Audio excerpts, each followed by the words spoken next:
हमारे सामने मौजूद है भारतीय किसान यूनियन के नेता प्रवक्ता हैं रतन सिंह सरोत और किसान संघर्ष वाहिनी के फाउंडर प्रेसिडेंट हैं। जब पलवल को जिला बनाने की बात चली थी, आंदोलन चला था, एचडी देवगढ़ जो तत्कालीन प्रधानमंत्री थे उनसे पैदल मार्च करके मिले थे रतन सिंह सरोत और उनकी टीम के सदस्य। सरोत साहब चंदावली में धरने पर बैठ गए हैं, आज 17 दिन है। किसान क्या कहेंगे उनके लिए? देखिए, सबसे पहले तो मैं उस इलाके के लोगों को धन्यवाद देता हूं और बधाई देता हूं कि जिस समय इसकी समस्या खड़ी हुई थी और लोगों को ये पता चला कि हमारे इस रास्ते को बंद किया जा रहा है, तो उनके वैकेंट हॉल में एक बहुत बड़ी सभा पंचायत हुई थी और उस पंचायत की अध्यक्षता का मौका और अवसर मुझे प्रदान किया गया था।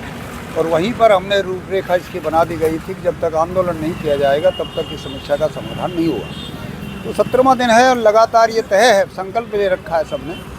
कई बार हम तीसरे चौथे दिन वहाँ जाते रहते हैं। अब तो बड़ी मजबूती के साथ वो आंदोलन एक तूफान बन के खड़ा हो गया है और अब सरकार की तरफ से भी पॉजिटिव रुख आ रहे हैं। और अंडरपास तो उन्होंने एक हफ्ते पहले ही मंजूर करने की घोषणा कर दी गई थी। वहाँ पर पहुँच करके जो NHI के कंसल्टेंट थे उन्होंने जा कर के धरने पर वहाँ के जो संघर्ष समिति थी उनको जा कर के बता दिया था। उससे दूसरे दिन पंचायत बुलाई गई और उसमें हमें बुलाया गया था। तो वहाँ पर 2 लाइन का एक पास हुआ था प्रस्ताव। एक तो ये था कि हमें ये अंडरपास मंजूर नहीं है, फ्लाईओवर चाहिए। और दूसरा ये था कि आखिर सरकार बनाती है, आखिर प्रतिनिधि है यहाँ का, हमारा हक बनता है, अगर उसको हम मान भी लिए तो भी हमें दोबारा मिलने में कोई गुरेज नहीं होना चाहिए। तो मैंने ही प्रस्ताव पेश किया। मैंने कहा कृष्णपाल गुर्जर जो प्रतिनिधि है यहाँ का और केंद्र सरकार में मंत्री है, उसको एक बार 5 आदमी 10 आदमी जा कर के संघर्ष समिति के मिलने का काम करें। और वो इतवार को वहाँ पर 11 तारीख को मिले और उनका रुख भी बहुत पॉजिटिव पाया गया और उन्होंने उसी समय अधिकारियों को आदेश भी दे दिया कि यहाँ पर फ्लाईओवर बनाने का काम किया जाए। लेकिन वहाँ ये तय हुआ है कि जब तक सारा तैयार नहीं हो जाएगा, शुरू नहीं हो जाएगा, तब तक उस धरने को नहीं उठाया जाएगा। क्या वजह है कि आखिरकार ये जो किसान धरने पर बैठे हुए हैं सरकार की बात पर भरोसा नहीं कर रहे हैं? वो ये कह रहे हैं कि जब तक स्ट्रक्चर खड़ा नहीं हो जाएगा, ढांचा खड़ा नहीं हो जाएगा, तब तक हम आंदोलन से नहीं हटेंगे। आंदोलन इस स्ट्रक्चर खड़ा होने में भले ही 3 महीने लगे, भले ही 6 महीने में लगे, भले ही 6 साल लग जाए, धरने पर बैठे रहेंगे। क्या वजह है कि ये किसान आजकल बात को मान क्यों नहीं रहे हैं, आश्वासन को मान क्यों नहीं रहे हैं? नहीं, देखिए, आश्वासन उसका माना जाता है जो एक बार आश्वासन दे दे और उस बात पर खरा उतर जाए। सरकार में जब देश में इतना बड़ा किसान आंदोलन हुआ, उसके बावजूद भी 3 कानून वापस लेने के बाद प्रधानमंत्री जी स्वयं उस बात से फिर गए और वापस हो गए। जो 5 और मांग थी हमारी, उनसे पीछे हट गए। और लगातार कितने उदाहरण ऐसे जहाँ पर सरकार अपनी बात को कह देती है और उस पर खरा नहीं उतरती। इसलिए लोगों का विश्वास कैसे किया जाए? लोगों का विश्वास तभी होगा जब वो सामने प्रैक्टिकल व्यवहारिक तौर में सामने आ जाएगा। पलवल में जब लंबे समय तक आंदोलन चला था संयुक्त किसान मोर्चा का, तो आपकी शर्तें मान ली गई थी। जो 3-4 जगह आंदोलन चले थे किसानों के, PM मोदी ने खुद माना था, वो आपकी मांगे मान ली गई है, नहीं मानी है? इम्प्लीमेंट धरातल पर उतरी है? नहीं, वो एक केवल उन्होंने वापस 3 कानून वापस लेकर के जो हमारी शर्तें थी उस किसी को नहीं माना गया है। और आज तक जो है ना केसेस पूरे कंप्लीट वापस लिए गए हैं। 700 किसानों का जो मुआवजे की बात थी वो भी नहीं दिया गया है। बिजली बिल की मांग थी वो भी रद्द नहीं किया गया है।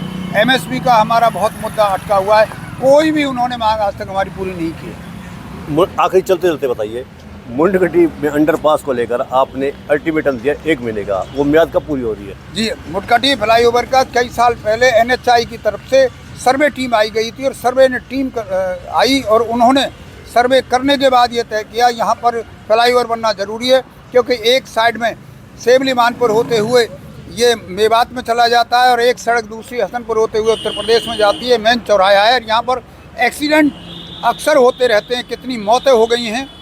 तो इसलिए ये बहुत ज़रूरी था। उन्होंने NHI ने एक लेटर पास किया, सैंक्शन किया उसे कि मुंडगटी में पास होना चाहिए। सैंक्शन के बावजूद भी आज तक NHI ने वो उसमें एक ईंट लगाने का काम नहीं किया है। और उस लेटर में होडल का बाईपास का कंप्लीट हो गया है, मुंडगटी का अभी अधूरा पड़ा है। और साथ के साथ एज वेल एज एलिवेटेड जो पलवल का है उसमें ये भी सैंक्शन है कि एलिवेटेड पुल 6 लाइन का होना चाहिए, जबकि 4 लाइन का बन गया। ये सारी शर्तें अधूरी पड़ी हुई हैं। बस 1 सेकंड, क्योंकि हम रोकेंगे, इसलिए आप करेंगे क्या? इसके बाद दूसरी बात, कल हाई कोर्ट से शायद कोई प्रतिनिधिमंडल भी आया था, क्या कहेंगे आप? देखिए, उसमें ये वो अपनी रिपोर्ट सबमिट करेंगे। सारा बदरपुर से लेकर पलवल तक सारी चीज़ें उन्हें टर्म और कंडीशन जो थी और जो एग्रीमेंट में शर्तें थी NHI की, वो सारे उन्होंने चेक कर लिया है और उन्होंने ये माना है कि वाकई वो शर्तें पूरी नहीं हुई हैं। उसके बाद हाई कोर्ट में सबमिट होगा, हाई कोर्ट तय करेगा क्या करना है। मुंडकटी के बारे में बता दें। मुंडकटी के बारे में हमने तय कर दिया, गांव के लोग थे, इलाके के लोग इकट्ठे हुए, उन्होंने तय कर दिया यदि 1 महीने में हमारी ये शर्तें पूरी नहीं हुई तो निश्चित तौर से इलाके के लोग आंदोलन करने पर मजबूर होंगे। तो ये थे हमारे साथ संयुक्त किसान मोर्चा के नेता, भारतीय किसान यूनियन के नेता रतन सिंह सरोत। उन्होंने चेतावनी दी है कि मुंडकटी पर अंडरपास की मांग को नहीं माना गया तो आंदोलन अगले महीने छिड़ सकता है। 1 महीने का टाइम बाउंड दिया है। चंदावली पर बैठे किसानों के लिए कहा कि उनकी मांग जायज़ है और सकारात्मक रुख आ रहा है सरकार की तरफ से। मेरा आपसे अनुरोध है कि नीचे आप जो देख रहे हैं यूट्यूब चैनल, इसको आप लाइक करें, सब्सक्राइब करें, कमेंट बॉक्स में जाकर प्रतिक्रिया दें। इस लिंक को ज़्यादा से ज़्यादा शेयर भी कर दीजिए, क्योंकि वोकल फॉर लोकल के लिए आपकी उंगलियों पर चलना बहुत ज़रूरी है। धन्यवाद। जय हिंद, जय भारत।